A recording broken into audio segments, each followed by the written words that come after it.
हाँ जी प्यारे बच्चों, कैसे हैं आप सब। कॉस्ट अकाउंटिंग की वीडियोस को कंटिन्यू करते हुए आज हम पढ़ने जा रहे हैं इन्वेंट्री कंट्रोल। देखिए, इन्वेंट्री कंट्रोल को हम मटेरियल कंट्रोल भी बोल सकते हैं। In simple language inventory control का मीनिंग क्या है कि हम जो यहाँ पर मैन्युफैक्चरिंग कर रहे हैं, जो मटेरियल हमारे पास आ रहा है हम उसको कंट्रोल करें, उसका क्या हम एफिशिएंट यूज़ करें, प्रॉपर यूज़ करें, उसकी वेस्टेज कम से कम हो ताकि जो हमारी कॉस्ट ऑफ मैन्युफैक्चरिंग है वो मिनिमम हो। तभी हम क्या अपना प्रॉफिट मार्जिन ज़्यादा रख पाएंगे और लॉन्ग टाइम तक हम अपने बिजनेस को सर्वाइव कर पाएंगे मार्केट के अंदर। तो इन्वेंट्री कंट्रोल का मेन पर्पस क्या होता है? वेस्टेज को कम करना, एफिशिएंट यूज़ करना, प्रॉफिट को इंक्रीज करना, जो हमारे सेल प्राइस है उसको क्या करना, एक रीजनेबल प्राइस उसका फिक्स करना। तो ये सब इसमें आता है इन्वेंट्री कंट्रोल में। देखिए, इन्वेंट्री कंट्रोल के को टू पार्ट्स में कैटेगराइज किया गया है, physical control and financial control. Physical control में हम रखते हैं कि जो हमारे पास हमारे स्टोर में मटेरियल है उसका जो फिजिकल यूज़ हो वो प्रॉपर यूज़ हो, बेस्ट उसका यूटिलाइजेशन किया जा सके। जो हमारा मटेरियल है प्रॉपर क्वालिटी का होना चाहिए, प्रॉपर क्वांटिटी होनी चाहिए। जितनी हमने मैन्युफैक्चरिंग करनी है यूनिट, जितनी हमें रिक्वायरमेंट है उतनी क्वांटिटी होनी चाहिए, उसी क्वालिटी का होना चाहिए। प्रॉपर टाइम पर अवेलेबल हो। जब हमारे पास ऑर्डर आया, हमने कोई यूनिट मैन्युफैक्चर करनी है तो उस टाइम पर हमारे पास जो रॉ मटेरियल है वो अवेलेबल होना चाहिए। प्रॉपर प्लेस पर होना चाहिए, जहाँ पर मैन्युफैक्चरिंग की जाएगी वहीं पर होना चाहिए। तो proper quality, quantity, time and place, ये सब कुछ क्यों किया जाता है? To avoid the situation of shortage and surplus of material, ताकि शॉर्टेज और सरप्लस को अवॉइड किया जाए। देखिए, अगर शॉर्टेज होगी तो क्या होगा? प्रोडक्शन रुक जाएगी, हम प्रोडक्शन नहीं कर पाएंगे। ये क्या है? कंपनी की रेपुटेशन को डाउन कर देगी, क्योंकि हम कस्टमर्स को सेटिस्फाई नहीं कर रहे, कस्टमर्स का ऑर्डर फुलफिल नहीं कर पाए।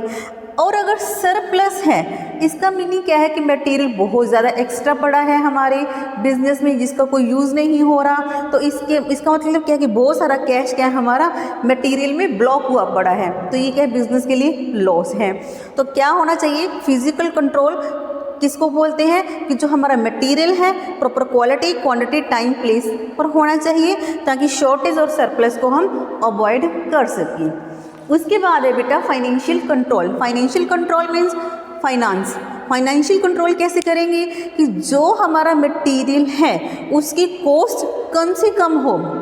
हम ऐसे सप्लायर से खरीदें जो क्या है हमसे सस्ता, सबसे सस्ता हमें दे सके। सप्लायर्स को एनालाइज करो, देखो कि कौन सा सप्लायर है जो हमें कम से कम प्राइस पर मटेरियल हमें दे रहा है। तो ये था कि हमने सप्लायर से खरीद लिया, अब हमारे बिजनेस में वो मटेरियल आ गया तो उसकी कॉस्ट कम से कम हो, उसका वेस्ट कम से कम हो, प्रॉपर उसका यूटिलाइजेशन हो। Minimising the cost and wastage in inventory. तो ये था बेटा हमारा इन्वेंट्री कंट्रोल का मीनिंग। तो हम कह सकते हैं कि इन्वेंट्री कंट्रोल क्या है? एक प्रोसेस है जिसमें हम क्या करते हैं, 3 स्टेप्स को यूज़ करते हैं। प्लानिंग करना, नेक्स्ट स्टेप है ऑर्डरिंग करना, थर्ड है scheduling. Planning, ordering and scheduling. हम प्लान करेंगे कितना मटेरियल चाहिए, उसके अकॉर्डिंग हम क्या कर देंगे? ऑर्डर कर देंगे। हमारे बिजनेस में मटेरियल आ गया तो उसको शेड्यूलिंग करना कि किस टाइम पर हमने कितना मटेरियल इशू करना है, वो प्रॉपर प्लेस पर होना चाहिए, उसका वेस्टेज नहीं होना चाहिए। तो क्या है? Proper planning, ordering, scheduling of material, जो हम क्या कर रहे हैं मैन्युफैक्चरिंग प्रोसेस में हम यूज़ कर रही हैं। तो बेटा इन्वेंट्री कंट्रोल की बहुत सारी टेक्निक्स हैं, लेकिन उस टेक्निक्स को पढ़ने से पहले हमें कुछ कॉस्ट के बारे में पढ़ना होगा। कुछ ऐसी टर्म्स हैं जिनके बारे में पढ़ना ज़रूरी है। अगर आप उन टर्म्स को पढ़ेंगे तभी जो इनकी टेक्निक्स हैं उनके बारे में आप अच्छे से समझ सकेंगे। देखते हैं वो टेक्निक्स कौन कौन सी हैं।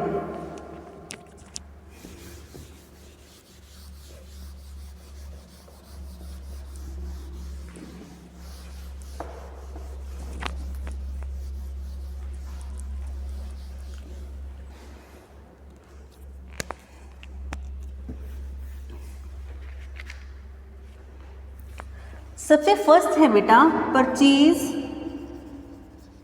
और प्रोडक्शन कॉस्ट।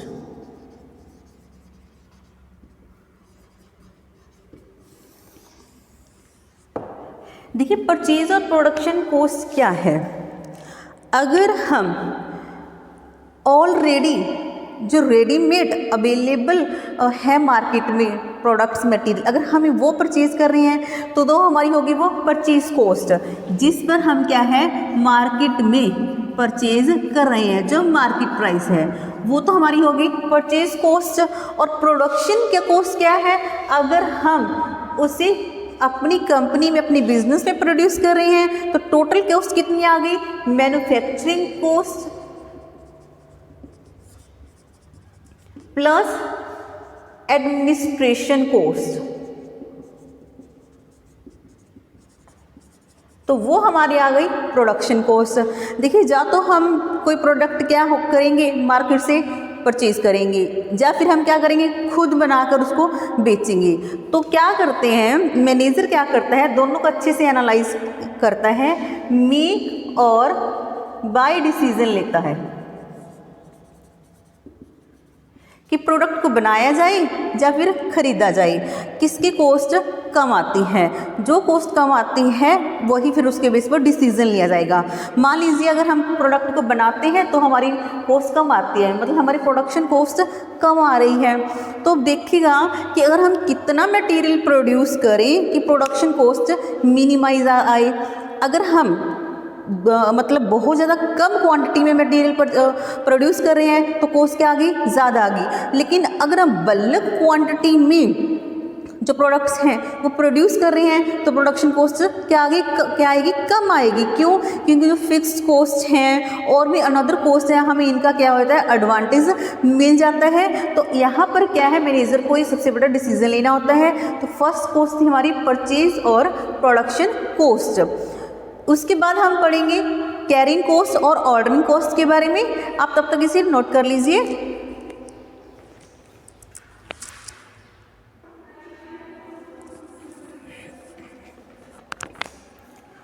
देखिए हम पढ़ रहे हैं अब ऑर्डरिंग कॉस्ट के बारे में। इसे सेटअप कॉस्ट भी बोलते हैं, प्रोक्योरमेंट कॉस्ट और एक्विजिशन कॉस्ट भी हम इसको बोल सकते हैं।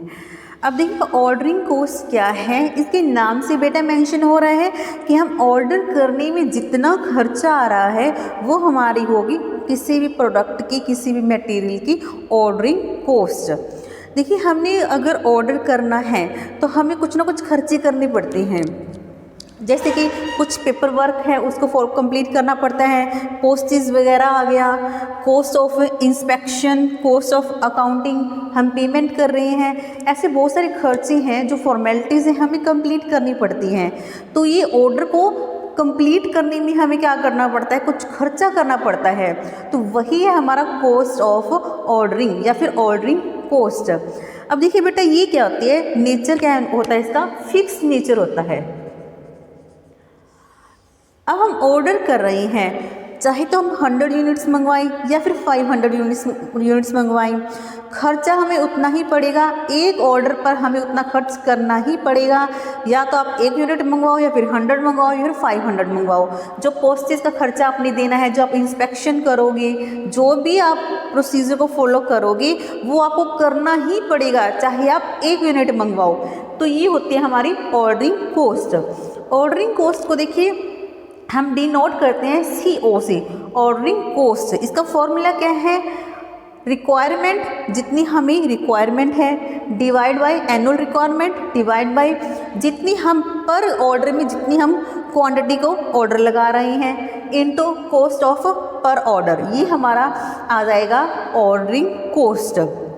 हम इसे एग्जाम्पल की हेल्प से समझते हैं। देखिए हमें यहाँ पर दिया हुआ है एनुअल रिक्वायरमेंट्स,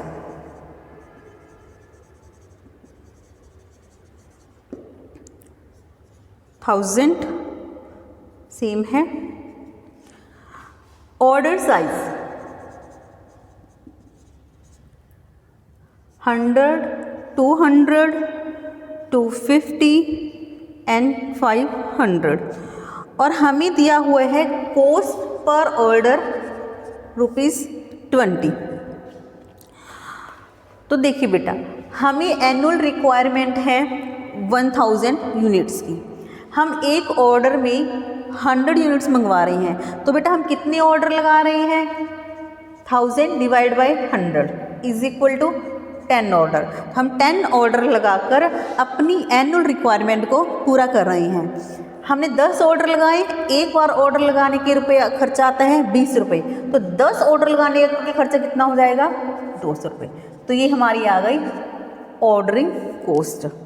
ऐसे ही सेम एनुअल रिक्वायरमेंट हमारी 1000 है, एक बार में हम 200 यूनिट्स मंगवा रहे हैं, तो हम कितने ऑर्डर लगा रहे हैं? हम 5 ऑर्डर लगा रहे हैं, और एक ऑर्डर की कॉस्ट कितनी है? 20 रुपीज़। तो टोटल हमारी कॉस्ट कितनी हो जाएगी? Ordering cost 100 rupees. ऐसे ही 1000 divide by 250 is equal to 4 order into order पर cost is equal to 80 rupees. तो ये बेटा हमारा आ जाएगा 2 into 20 is equal to 40 rupees. देखिए बेटा, जैसे जैसे आप क्या नोट कर रहे हैं, ऑर्डर साइज़ क्या हो रहा है? इंक्रीज़ हो रहा है। हम एक ऑर्डर में 100 यूनिट्स मंगवा रहे हैं, तो हमारी ऑर्डरिंग कॉस्ट आ रही है 200 रुपीज़। अगर 200 यूनिट्स मंगवा रहे हैं तो हमारी ऑर्डरिंग कॉस्ट आ रही है 100 रुपीज़। जैसे जैसे ऑर्डर का साइज़ क्या हो रहा है? इंक्रीज़ हो रहा है, वैसे वैसे जो हमारी कॉस्ट है, ऑर्डरिंग कॉस्ट है, वो क्या हो रही है? डिक्रीज़ हो रही है। तो अगर हम एनालाइज कर सकते हैं कि हाँ, हमारे को पूरे साल में कितनी मटेरियल की आवश्यकता है, तो क्या है, हम जान सकते हैं कि हमारी कॉस्ट कितनी है एक ऑर्डर को लगाने की। तो अगर हम एक ही बार में सारा ऑर्डर लगा देते हैं तो क्या ये सही रहेगा? तो सही नहीं रहेगा, क्योंकि हमें पूरे साल भर में उस मटेरियल को यूज़ करना है। हम सारे एक बार में नहीं मंगवा सकते, वो मटेरियल क्या हो जाएगा? वेस्ट पड़ा रहेगा, हम उसे यूज़ नहीं करेंगे। तो मैनेजर को अच्छे से एनालाइज करना पड़ेगा कि कितनी रीजनेबल क्वांटिटी उसको ऑर्डर करनी चाहिए, जिससे कि मटेरियल वेस्ट भी ना हो, कुछ भी क्लोजिंग स्टॉक ना बचे, और जो ऑर्डर कॉस्ट है वो क्या हो? कम से कम आए। उसे देखना चाहिए, उसे समझना चाहिए कि जितनी वो ऑर्डर साइज क्या हो बढ़ाता जाएगा, कॉस्ट क्या उतनी ही कम आती जाएगी। तो ये तो थी बेटे हमारी ऑर्डरिंग कॉस्ट।